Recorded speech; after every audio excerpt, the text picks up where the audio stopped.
En estas épocas donde todos los días se agitan la muerte de la ideología, hemos instalado este grito donde las ideas no han muerto, nuestra memoria no está pisoteada, nuestro pasado nos da orgullo y nuestro presente es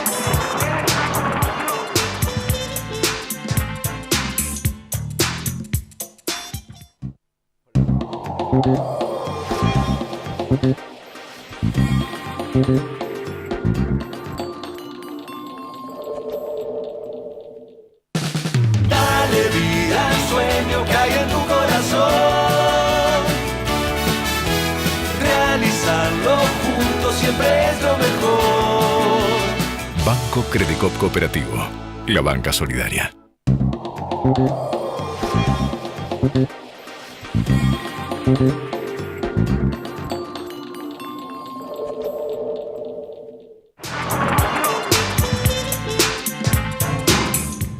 ¿Qué tal? ¿Cómo les va? Bienvenidos a esta nueva edición de La Cultura de Trabajo.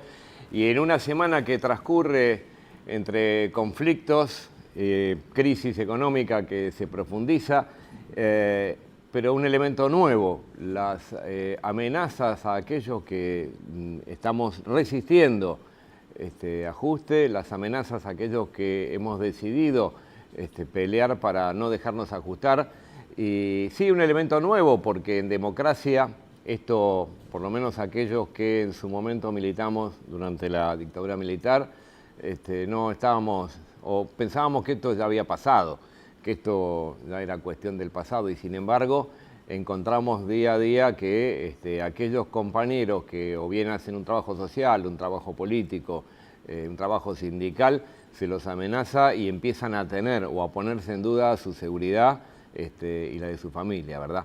De esto vamos a tratar hoy y también de la coyuntura económica que no deja de sorprendernos, pero a lo que dice el compañero Heller, ¿no? Nada se cae si no hay nada que lo reemplace, ¿verdad, Hugo? ¿Verdad, Claudio? ¿Qué tal? Buenas noches, bienvenidos una vez más. Estamos en la antesala de lo que va a ser la definición del presupuesto 2019. ¿Recuerdan aquel presupuesto 2018, ¿no? De este año precisamente, donde se proyectaba un dólar a 19,20, bueno, le erraron por un poquito, y una inflación del 15,3. Estamos ahora en septiembre en un 24,5 de acumulado de inflación, donde se espera que septiembre sea un mes más grave en términos inflacionarios que el mes anterior, que fue agosto, que fue del 4,3, Claudio, sí, y que el dólar va a seguir aumentando. Bueno, ¿qué dice el presupuesto 2019 que tiene previsto el oficialismo? Este presupuesto ficticio en términos numéricos, al igual que el del año pasado. Bueno, estima un dólar de 40,10 centavos, Claudio. Un dólar bastante optimista cuando las empresas privadas consultoras el presupuesto privadas, lo bajan, digamos. Claro, te lo bajan por presupuesto, pero no en facto, ¿no? No te lo bajan en la calle. Consultoras privadas están estimando que el año que viene el dólar va a estar superando los 50 pesos. Sí, escuchó bien, se esperan 10 pesos más de devaluación. No te estás quedando corto, Hugo. Las consultoras privadas, yo hablo por los demás en este caso, Claudio. Y si hablamos en aumentos de precio, que es lo que nos impacta todos los días, el gobierno prevé que el año que viene va a ser del 23%. Este año la preveían para el 15%, estamos en un 24,5%, ya superó un 10% y se espera que este trimestre siga aumentando la inflación. Con esas predicciones o apreciaciones estaremos por el 50%. Con estas predicciones claro, digo, si repetimos el esquema anterior, estaremos por el 50%. No hace más que transformar la ley de presupuesto en una mera formalidad por parte del oficialismo. Solamente algo para afirmar, tenemos presupuesto, después las proyecciones se van al tacho. Y algo muy alarmante, porque más allá del dólar y la inflación, a los trabajadores les afecta el presupuesto en materia de recortes. Se esperan recortes nominales muy fuertes, Claudio. Uno de ellos es la educación, el 0,5%. A esto le tenemos que sumar la inflación. Cuando hablamos de recorte nominal, le sumamos la inflación. Recortes después del 60% en lo que es energía. Recortes en vivienda, en infraestructura, en obra pública, que se compensa hoy. El oficialismo salió con una estrategia para convencer a los diputados de alguna manera que no deroguen el DNU que firmaron hace poco tiempo Mauricio Macri, en donde quitaba el Fondo Sojero, el Fondo Federal Solidario. Le va a repartir a las provincias y a los municipios 4.125 millones de pesos que van a tener que destinar el 50% para las provincias y el 50% para los municipios. Esto igual no alcanza a compensar el año que viene los recortes que ya están hechos. Los recortes ya son un hecho y se van a incrementar aún más teniendo en cuenta la inflación. Bueno, y vamos a hablar también de los jubilados. Vamos también a hablar de aquellos que son el eslabón más débil de la cadena y que, bueno, a partir de los recortes, a partir de la situación del Fondo de Garantía, la cosa se va poniendo cada vez más difícil. Así que nuestros invitados de hoy, ¿qué tal, Roby Baradel? ¿Cómo estás? Bienvenido al programa. Gracias. La verdad, un lujo que estés acá con nosotros. Y el compañero Fernando Montero. ¿Qué tal, Fernando? Bien. ¿Cómo andás? Con la mal llamada clase pasiva, En ¿verdad? lo que se pueda andar bien, resistiendo fundamentalmente el robo y el saqueo. Bien. Bueno, ¿cómo estamos, Roby, porque la verdad que de ustedes parece el conflicto nunca acabar, digamos. Sí, un conflicto que la gobernadora ha elegido no resolverlo, no convocar al diálogo, querer imponer una pauta salarial a la baja, generar una fuerte hostilidad contra los docentes, para con los docentes, para con los dirigentes sindicales, con la educación pública, y eso genera situaciones. Por supuesto, la gobernadora repudió el secuestro y la tortura de una docente, eso es bueno, pero también tienen responsabilidad de poder esclarecer esos hechos para que no sucedan más y además generar un clima diferente, ¿no? De hostilidad, ¿no? Porque siempre aquellos que tienen mayor responsabilidad institucional tienen que ser muy prudentes cuando hablan, porque cuando dicen una palabra más alta que la otra, siempre algún energúmeno se cree con derecho a hacer cosas que no deben, como en este caso, porque los volantes que estaban, dejen de hacer política con los chicos, eso lo escuchamos de Finocchiaro, de la misma gobernadora Vidal. Ahora, lo que pasa es que ellos lo decían, lo que hicieron en Moreno es poner esos volantes y después actuar en consecuencia como creen ellos, ¿no? Con un secuestro y la tortura de una docente, una barbaridad, amenazas a otros docentes por hacer clases públicas, y el domingo en Ramallo nos enteramos que una docente también de Ramallo, la secretaria gremial del SUTEBA, apareció el auto rayado con una inscripción, acordate de Corina. Corina es la compañera nuestra que secuestraron en Moreno, o sea que es un clima complejo. Por eso lo que le reclamamos a la gobernadora, que colabore con la justicia, el gobierno provincial, para que se esclarezcan estos hechos, no tiene que haber impunidad, pero además que nos convoque al diálogo, que este conflicto se tiene que resolver en lo salarial, pero fundamentalmente en el tema de la inversión en infraestructura en las escuelas. Queremos escuelas seguras y que los chicos tengan la posibilidad de tener escuelas dignas para enseñar y aprender, y comedores escolares, porque en el marco de una crisis está faltando mucho también la asistencia del Estado, un gobierno que ha generado una crisis profunda y donde muchos chicos hoy están demandando ir a comer a la escuela, ¿no? En el marco de... ¿Cómo se instala esto en el marco de la disolución del ministerio, ¿no? Porque hoy día, si uno piensa en cuál es la política del gobierno en relación a estos temas, pareciera que siempre es subir para adelante, o sea, siempre profundizar el ajuste. Sí, el ajuste, primero volver al esquema de los 90, el Ministerio de Educación Nacional, la eliminación de la paritaria nacional, que cada provincia quede liberado a su suerte, recorte del presupuesto, porque el 0,5 que planteabas vos, pero además el tema de la inflación, nosotros perdimos con el tema del incentivo docente por lo menos entre un 70 y 80% porque no se actualizó, el fondo de compensación salarial, el dinero que tiene que ir a infraestructura escolar, las políticas socioeducativas, o sea, no se entregan más netbook, no se entregan más libros, no se entregan más laboratorios, hubo una reducción pero drástica de programas, por ejemplo, como las de orquestas juveniles. Entonces, hay un recorte muy claro del presupuesto. El otro día Finocchiaro, en un programa precisamente que es más amigable con el gobierno, para decirlo de alguna manera, decía, no, nosotros duplicamos el presupuesto. Y un periodista le dijo claramente, Maximiliano Montenegro, no, pero ¿cómo si la inflación fue del 110%, 120%? Todavía? Si lo duplicaron, le falta todavía.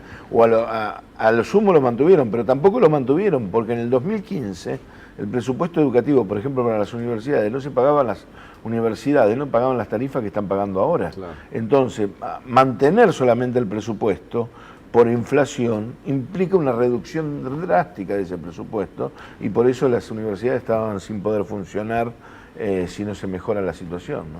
Exactamente, es cada vez menos. O sea, si uno suma los insumos, los gastos, lo que significa mantener funcionando el aparato educativo, claro, obviamente, tenés que restárselo al presupuesto. Si repetís el presupuesto, estás perdiendo. Nosotros cobramos de incentivo docente 1.210 pesos. Todos los docentes del país lo paga el Estado Nacional.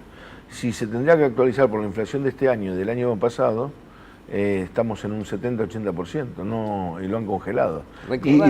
¿Cuánto ganan? Recordanos, por favor, cuánto bueno, gana la provincia de Buenos Aires, 12.500 pesos de salario inicial. Y el que más gana de salario inicial, el maestro con mayor antigüedad, no llega a 17.000 pesos. ¿Por qué? Porque no hubo aumento de sueldo con respecto al año pasado. Todavía se sigue en salarios bajos y han dado adelantos porque la paritaria no cerró, porque nosotros no aceptamos una pauta a la baja, pero que no están incorporados al salario. Pero con 20 lucas de una canasta alimentaria, entonces no... No, estamos por supuesto. Y aparte los de Provincia de Buenos Aires son uno de los salarios más bajos del país. Hay salarios más bajos, pero prácticamente son uno de los salarios docentes más bajos del país. Recién hacías hincapié al salario docente y a la paritaria que no lograron cerrar este año porque claramente era la baja. Hace pocos meses, recién esto hablábamos fuera de cámara, hubo un fallo de la Corte en donde ordenaba a la gobernadora María Eugenia Vidal a implementar un aumento salarial acorde a lo que va la inflación en el año, es decir, una cláusula gatillo.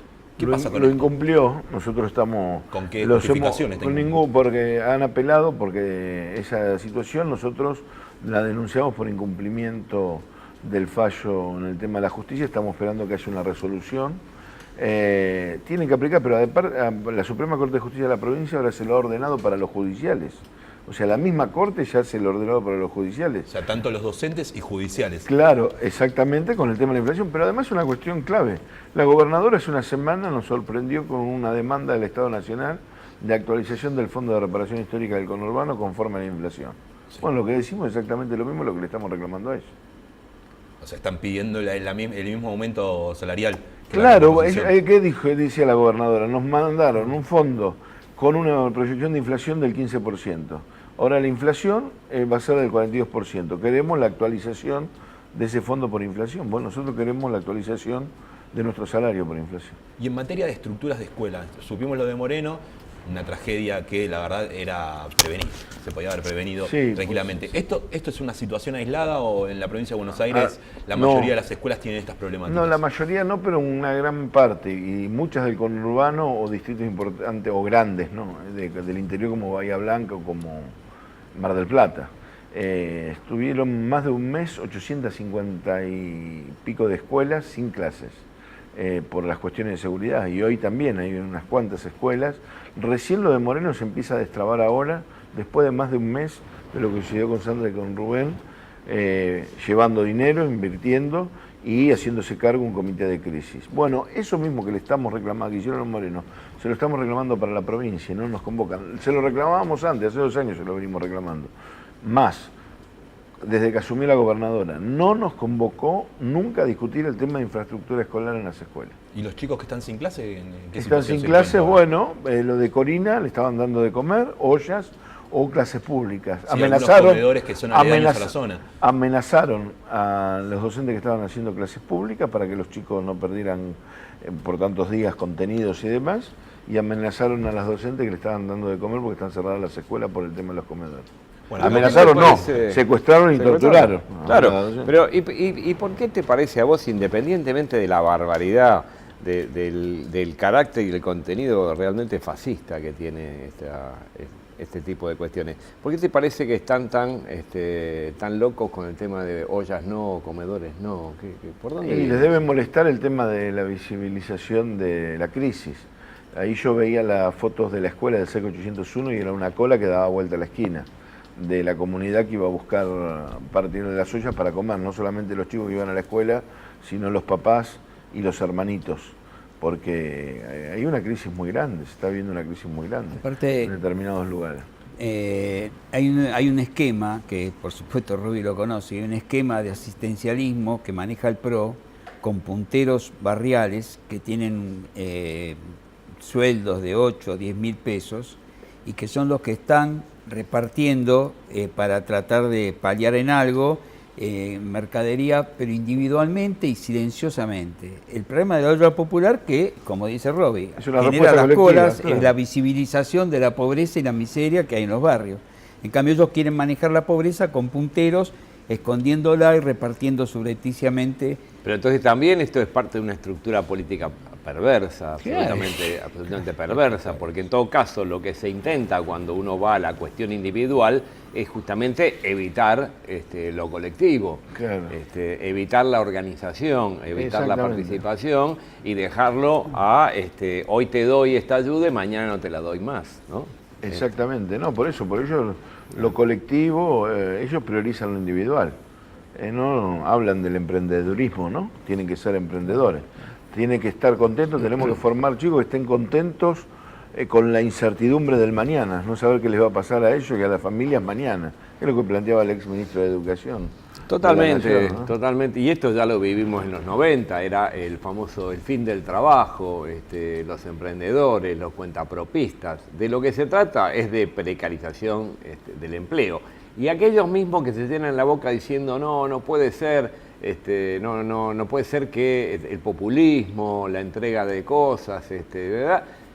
Al final terminan haciendo lo mismo, pero la diferencia es que lo controlan ellos. Y impiden que las organizaciones populares generen alternativas de carácter colectivo en esto. Así que los que se llenan la boca le están mintiendo, absolutamente. Lo que quieren es hacerlo ellos y quedárselo para el control político y evitar que se fortalezcan las organizaciones sindicales.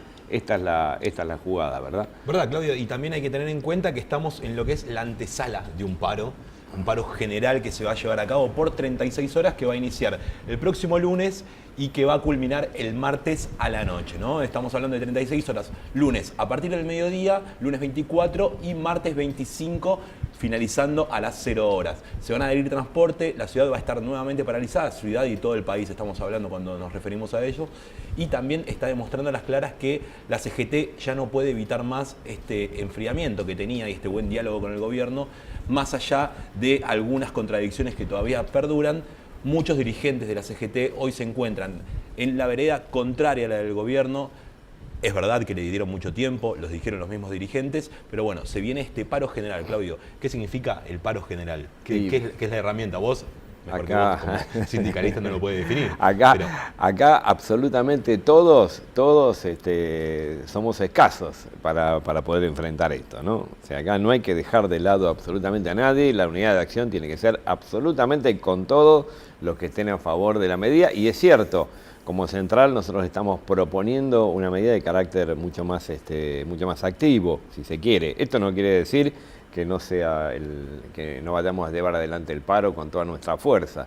Y bueno, y seguramente también, Robbie, por supuesto, ¿no? Sí, Se va una a inscribir movilización, dentro yo creo que el del programa. 24 van a estar los gremios de la CTA, los gremios de la CGT, muchísimos gremios de la CGT, hoy lo ha anunciado Moyano en un plenario sindical, creo que el 20 tienen ahora un plenario general en Ferro. Creo que también se va a decir en ese sentido. Las organizaciones sociales que se están movilizando han visibilizado la situación de crisis con la instalación de ollas populares hace una semana y bueno, vamos a movilizarnos todos muy fuertemente, a rechazar el presupuesto del FMI, el ajuste, plantear hay que parar el ajuste concretamente y el tema del paro general, que yo coincido con Claudio. Hoy a la noche está intentando el gobierno reunirse con algunos dirigentes de la CGT, el ministro de la Producción y ahora de Trabajo, también una vergüenza que en nuestro país no haya Ministerio de Trabajo, Dante Sica, convocando a algunos dirigentes sindicales a ver si puede influir en el tema del paro. El paro se va a hacer y va a ser contundente.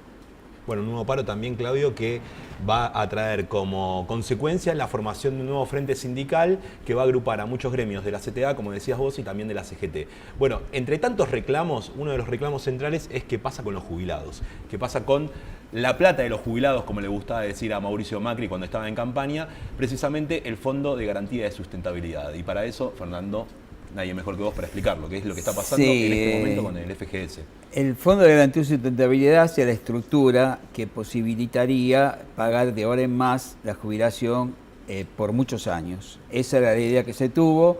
A Cristina en el gobierno anterior le dejaron las AFJP 20.000 millones de dólares en el 2009. En 2015, cuando Cristina entregó el gobierno, había 70.000 millones de dólares. 350% fue el aumento que se tenía en ese Fondo de Garantía de Sustentabilidad.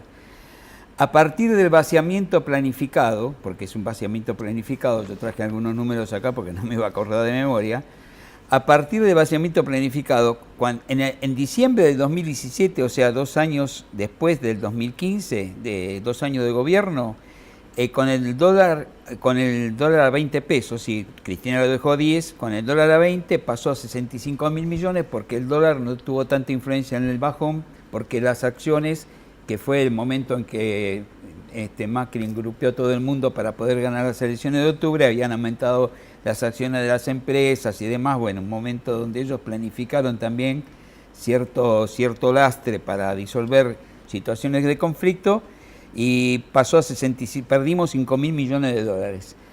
En junio de este año, con el dólar a 30 pesos y ya con un bajón generalizado de la economía donde las acciones todo se derrumbó, pasamos a un fondo de garantía de 46.000 millones de dólares, o sea, perdimos 24.000 millones. Y la proyección a septiembre, con el dólar a 40 pesos como está y la proyección del bajón de las acciones de las empresas, pasamos a tener un fondo de garantía de sustentabilidad de la mitad de lo que Cristina dejó este gobierno, 36.000 millones de dólares. Además, piensan pagar el IVA, que no van a recaudar en CES para pagar las jubilaciones, con el Fondo de Garantía de Sustentabilidad, y además piensan sacar plata del erario público para la seguridad social provincial, de las provincias, también con el Fondo de Garantía de Sustentabilidad. O sea que de acá, como viene en la mano con el dólar a 50 que dijiste vos, y con toda la distribución que va a hacer el Estado, el gobierno, del Fondo de Garantía de Sustentabilidad, muy probablemente a fin del año que viene, o a lo mejor a mediados del año que viene, no va a quedar nada. Y lo más grave, además de eso que hace la estructura del Fondo de Garantía de Sustentabilidad, que es, le aviso a todos los que no son jubilados, que toda la jubilación de acá en el futuro está pendiente de un hilo. O sea, están en riesgo las jubilaciones futuras. Están en riesgo todas las jubilaciones futuras, pero además lo que nos han sacado los jubilados actualmente. El 70% de los jubilados ganan la mínima. Al 70% de los jubilados que ganan la mínima, con el 13% menos de aumento, la inflación fue el 32% y el aumento jubilatorio a septiembre del 18 fue del 19. Hay un 13% menos. Además nos deben el último semestre del gobierno de Cristina, que no lo pagaron, porque de septiembre del 15 a marzo del 16 se comieron un semestre, que es el 10%, que es el juicio que ganó el compañero Fernández Pastor, que los tiene la Corte Suprema de Justicia, que supuestamente iba a fallar a favor, porque no puede hacer una ley retroactiva que nos quite el 10%, no sé qué va a pasar. Es el 23% menos que nos robaron entre la movilidad y un semestre que no pagaron. Eso significa para los compañeros de la mínima, el 70% de los jubilados, 1.000 pesos por mes de robo, a los que ganan hoy 8.600 pesos. Esos son 12.000 pesos al año. A los que están en el promedio de la jubilación, que es un 20%, que están de 15 a 20.000 pesos, a esos compañeros los han robado 3.000 pesos por mes, que son 36.000 pesos por año. Y a nosotros, que tenemos la suerte de habernos jubilado con el ANSES y no con la CFJP, con el gobierno de Cristina, no tenemos un salario más o menos acorde a lo que ganábamos, porque todavía no lo perdimos totalmente.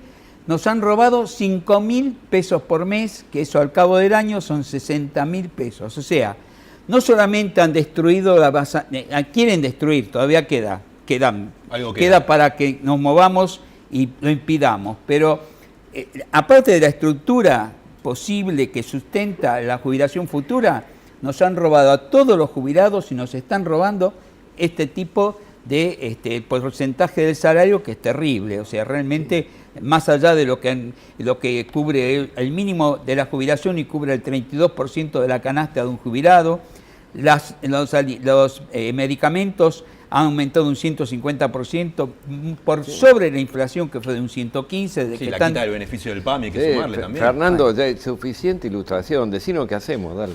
No, y lo que es bueno, mira, como dijiste vos al principio, el ajuste llega hasta donde lo permiten los ajustados. Estamos en esa es la respuesta, ¿no? Ustedes tienen una acción programada. Y tenemos una acción programada exactamente, por eso no queremos que nos ajusten más. El jueves 20, que es el Día del Jubilado, es un día previo a la primavera, hacemos actos con una carpa en el Congreso, donde a las 12 va a haber una conferencia de prensa, van a participar compañeros diputados, compañeros sindicalistas. A las 13:30 va a haber actos también, después va a haber una charla de los compañeros especializados, semaforazos, bueno, va a haber una serie de actividades que terminan con una olla que para los compañeros que estemos ahí a las 18 horas, todo en el Congreso, jueves 20 de septiembre, que empieza a las 12 del mediodía la actividad. Y si tuviéramos, Roby, si tuviéramos que hacer una síntesis más allá del conflicto, más allá de lo corporativo, más allá de tu sector, ¿cuál sería el mensaje que nos darías en relación a la coyuntura y a la perspectiva? Que es una coyuntura muy difícil, que tenemos que hacer trazo grueso, que son las corporaciones o los trabajadores y el pueblo argentino, que tenemos que construir unidad y conciencia para poder derrotar el ajuste, para poder pararlo y después lograr que estas políticas y este gobierno tenga fecha de vencimiento y que nuevamente no la rotulen con una nueva fecha de vencimiento. Se tiene que terminar, porque no nos merecemos en la República Argentina vivir de la manera que estábamos viviendo en términos generales cuando producimos alimentos para 440 millones de personas, somos 44 millones, podríamos todos vivir muy bien. Y lamentablemente ellos quieren que unos pocos vivan bien en detrimento del esfuerzo y el trabajo de la mayoría de los argentinos. Eso no lo podemos permitir. Bueno, excelente reflexión. Y la verdad que es un cierre. Tenemos compañeros docentes, compañeros estatales, compañeros jubilados, compañeros del sector privado. De casualidad o no, en esta mesa se han dado representación de distintos sectores en esta noche y todos coincidimos absolutamente en lo mismo. O sea, la única posibilidad que tenemos para poder ir por un plan distinto, para poder ir por una situación mucho más justa, la única oportunidad que tenemos es resistir. O sea, resistir es lo único que nos queda, resistir en forma organizada, dejando de lado las cuestiones individuales, las cuestiones sectoriales, para poder confluir en un único objetivo, que es el bien común. Nos vemos en la próxima, se nos acaba el tiempo. Muchas gracias, hasta la semana que viene.